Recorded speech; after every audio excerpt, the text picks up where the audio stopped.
Oke, ini adalah kemungkinan apa yang akan terjadi untuk 3 chapter mendatang di Manhwa Magic Emperor. Pada chapter sebelumnya berakhir hanya sampai ketiga Penatua Shi menangkap Shiu King. Dan yang terjadi setelahnya sudah Mimin sampaikan di video minggu lalu. Jadi nanti Penatua Shi ini menggoda Shiu King dan bahkan hampir menciumnya. Tapi tiba-tiba tubuhnya tertukar dengan tubuh Zofan. Dan Zofan pun meledakkan kepala Penatua Shi. Itu adalah sesuatu hal yang sangat mengejutkan, terutama bagi pasukan Quan Rong. Bagaimana bisa seorang ahli ranah visi dewa menghancurkan kepala ahli ranah eternal? Oh ya, bagi yang belum tahu, ranah eternal itu sama ya dengan ranah dunia maya. Kenapa Mimin selalu berkata ranah eternal? Karena udah kebiasaan. Ranah eternal itu adalah ranah yang sering disebutkan di versi novelnya. Tapi di versi manhwa bahasa Indonesianya, kayaknya para translator lebih menggunakan kata ranah dunia maya. Dan selanjutnya setelah meledakkan kepala Penatua Shi, Zofan pun melarikan diri. Ia juga berkata kepada Penatua Li, "Penatua Li, nampaknya mereka akan segera marah. Mari kita kabur." Dan Penatua Li yang sebelumnya bertarung dengan Penatua Hu pun langsung meninggalkannya mengikuti Zofan. Adapun Qiu Yanhai dan juga Shiu King, karena kepala Penatua Shi telah hancur, ular yang melilit mereka pun perlahan menghilang. Dan keduanya pun ikut mengejar Zofan. Adapun Penatua Hu dan juga Penatua Lang, mereka tidak langsung mengejar Zofan, melainkan mendatangi tubuh Penatua Shi. Penatua Hu berkata, "Astaga, bagaimana bisa ular cabul ini sampai kehilangan kepalanya?" Penatua Lang menanggapinya, "Aku juga tidak tahu. Tiba-tiba ia menghilang dan kepala ular cabul ini telah dihancurkan. Ini adalah sebuah penghinaan." Tapi nampaknya Penatua Hu tidak terlalu peduli. Alasannya sebenarnya dari awal Penatua Hu sudah menasihati Penatua Shi agar menahan rasa cabulnya di medan pertempuran. Dan karena mengabaikannya, itulah hasilnya. Lalu tiba-tiba dari tubuh Penatua Shi muncullah seekor ular kecil. Dan ternyata itu adalah Penatua Shi. Ia langsung berteriak, "Dasar bajingan gila, lihat saja nanti aku akan mencabik-cabik tubuhnya." Perlu diketahui, saat ahli ranah eternal kehilangan tubuhnya, masih tersisa jiwanya. Dan karena jiwa Penatua Shi adalah ular, maka itulah yang terlihat. Akan tetapi kekuatannya tersebut hanya 1/10 dari kekuatan aslinya. Dan jika tidak mencari tubuh baru, maka perlahan kekuatannya akan terus menurun. Penatua Hu dan Penatua Lang menasehati Penatua Shi, "Kenapa kau tidak langsung saja memilih tubuh baru sebelum mengejar Zofan?" Tapi Penatua Shi tidak ingin. Yang ia mau hanyalah tubuh Zofan yang telah membuatnya seperti itu. Dan pada akhirnya ketiga penatua pun berlari mengejar Zofan dan kawanannya.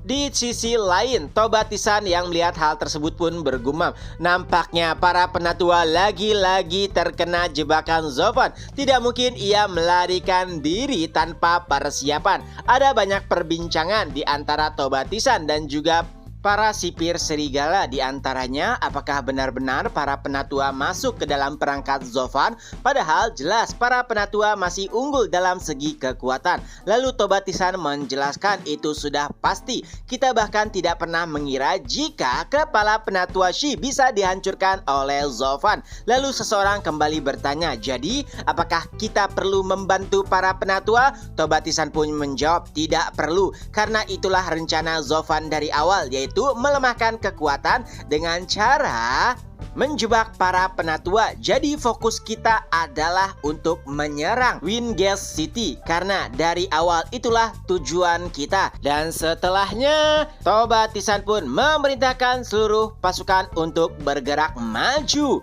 menyerang Wingate City. Di sisi lain, 4 macan Tianyu telah bersiap. Tentunya ia sudah mendengar bagaimana rencana Zovan ke depannya. Tapi yang sangat disayangkan adalah keempat Tian Yu hanya memimpin beberapa ratus ribu prajurit. Itu sangat jauh jika dibandingkan dengan pasukan Quan Rong. Dan yang lebih mengecewakan adalah pasukan mayat hidup yang sebelumnya diciptakan Zovan diberikan kendalinya penuh kepada adik kelima, yaitu Luo Yunhai. Bukankah itu sangat disayangkan? Pasukan akan lebih keluar kemampuannya jika dipegang oleh seseorang yang lebih kuat. Dan saat itulah Gu Santong berkata, "Ayah tidak buta, hanya saja ia tidak peduli denganmu. Jadi untuk apa repot-repot memberikan kekuatan tersebut kepada orang yang tidak dipedulikannya?" Perkataan Gu Santong membuat Dugu Hao kesal. "Kau, bukankah kita saat ini sedang berada di satu kapal? Lalu bagaimana denganmu? Jika kau kuat, kenapa Komandan Zovan tidak mengajakmu untuk berburu para ahli tahap eternal?" Dan Gu Santong menjawab, "Itu semua karena kalian. Aku harus menjaga kalian agar tidak mati. Kalianlah yang menjadi beban di sini." Lagi-lagi perkataan tersebut menusuk hati Dugu Hao. Tapi untungnya Dugu Feng menghentikan pertikaian tersebut. Ia berkata, "Tenanglah, pasukan Quan Rong sudah mendekat." Dan salah satu di antaranya sosok familiar pun muncul. Ya, itu adalah Ghost King. Dugu Feng langsung berteriak, "Semuanya bersiap! Gu Santong, tolong bantu kami!" Dan dengan acuh tak acuh Gu Santong pun menjawab, "Ya, itulah yang diperintahkan ayah kepadaku." Di sisi lain, pasukan Quan Rong yang kala itu dipimpin oleh Toba Liu Feng mulai memerintahkan atau memberikan arahan kepada para sipir serigala lainnya. Dan yang terjadi bam bam bam bam bam. Ya, entah bagaimana pertahanan pasukan Dugu bisa ditembus dengan mudah. Ribuan orang mati begitu saja. Bahkan para sipir serigala menganggap jika pasukan Dugu saat ini lebih lemah dari sebelumnya. Zovan, ia memang kuat dan juga licik, tapi masalah militer aku yakin ia tidaklah baik. Di lain sisi, ternyata tidak hanya Shadow King yang masuk ke dalam medan pertempuran. Sima Hui juga ada di sana. Dengan bidak-bidak catur yang ia lemparkan, itu sudah hampir setara dengan sebuah meteor. Dan setiap kali bidak catur jatuh, ratusan orang langsung mati. Tapi kesenangan pasukan Quan Rong tidak bertahan lama. Semuanya berubah tak kala seseorang jatuh dari langit. Ya, itu adalah Gu Santong. Sambil menatap Sima Hui, ia bahkan berkata, "Pak Tua, kenapa kau tidak bermain catur saja di istana? Malah repot-repot datang ke medan perang." Dan dengan tinju kecilnya, bam! Sima Hui pun terpental. Ia batuk darah, pakaiannya juga compang-camping. Tidak hanya Sima Hui, Gu Santong juga menghajar di mana Ghost King berada. Dan tidak butuh waktu yang lama, kemenangan atau keunggulan Quan Rong dibalikan. Hanya dengan satu personel saja, Toba Liu Feng yang tidak mengetahui siapa Gu Santong bahkan dibuat terkejut. Apa? Bagaimana bisa kondisi berbalik begitu saja? Padahal sebelumnya mereka mengejek Zovan yang tidak terlalu paham militer. Tapi yang terjadi setelahnya, merekalah yang disudutkan oleh hanya satu bocah saja yang tentu saja dianggap aneh. Gu Santong memperkenalkan dirinya, "Akulah Gu Santong, sang bocah tak terkalahkan." Tentunya Toba Liu Feng sadar jika bocah tersebut tidak disingkirkan, maka pertarungan akan sulit untuk dimenangkan. Lalu ia pun meminta beberapa prajurit serigala untuk menyergap Gu Santong. Tapi sayangnya itu sia-sia. Sebelum mereka mendekat, mereka bahkan merasakan bahaya yang sangat mengerikan. Dan setelahnya mereka pun dikirim terbang ke udara oleh Gu Santong. Barulah setelah itu tiga sosok muncul dari udara. Ya, mereka adalah musuh bebuyutan Gu Santong. Di sana ada Ghost King, lalu Penatua Yin dan Yang. Gu Santong pun berkata, kau lagi. Bukankah sebelum-sebelumnya aku telah mengalahkanmu? Bagaimana bisa kau masih percaya diri dan bertarung lagi?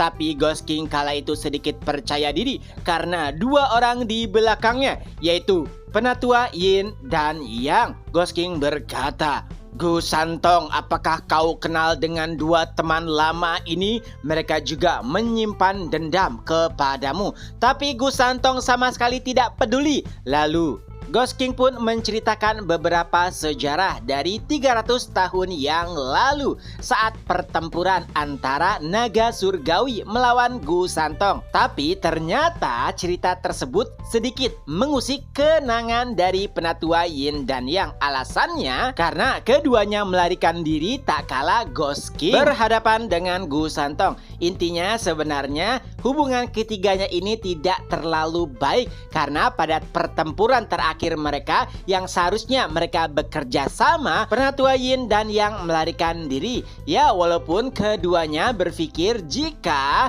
Ghost King telah mati dan mempertaruhkan nyawanya.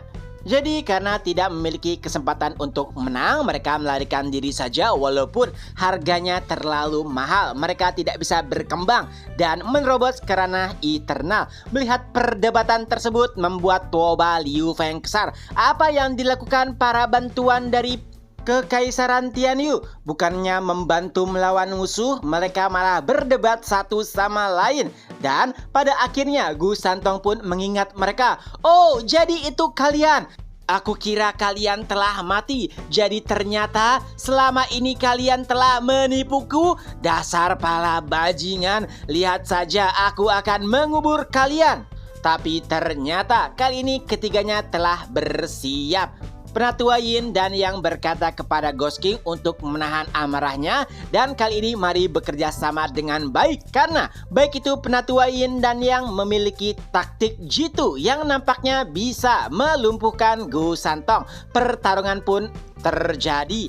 Gu Santong mengingat perkataan Zovan, siapapun yang menyerang di awal, merekalah yang akan mendapatkan keuntungan. Tapi sayangnya saat Gu Santong menyerang, Penatua Yin dan Penatua Yang juga ikut menyerang. Mereka seperti melemparkan sebuah teknik dan teknik tersebut berubah menjadi seperti jaring. Dan jaring tersebut menangkap Gu Santong. Bisa dikatakan itu adalah jaring dunia di mana terbuat dari kekuatan dunia, tidak akan hancur karena semakin lama ditekan, jaringnya malah semakin kuat.